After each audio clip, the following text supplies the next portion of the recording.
من هنوزم دلم برات تنگه، با اینکه نمیپرسی تو حالمو.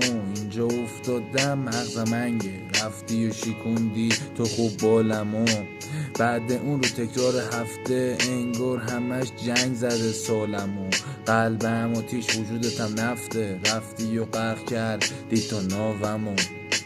دیگه خستم از تیک تاک ساعت، از آخرین نخ تو آخرین پاکت. دارم میرم تنم کردم ژاکتو، من همونم که میمرد واسد، همونم که گفتی چشماش پاکن. بی خیالم هنوز و نیستش باکم، ای گفتم نمیخورم ریختش بازم.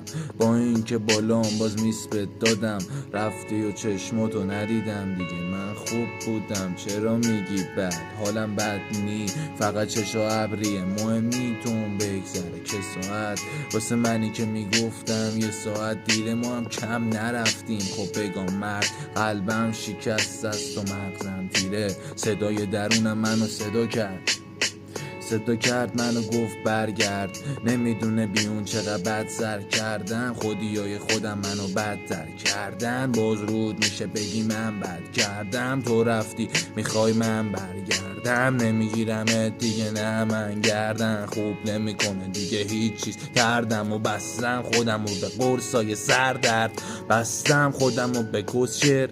گفتم بذار یکم حالم خوب شه، من و تو بودیم عین دنگ و کوسه. خودت رفتی و خاطرت خار کن، دیگه دل من تنگ نمیشه. نه دیگه دل من تنگ نمیشه.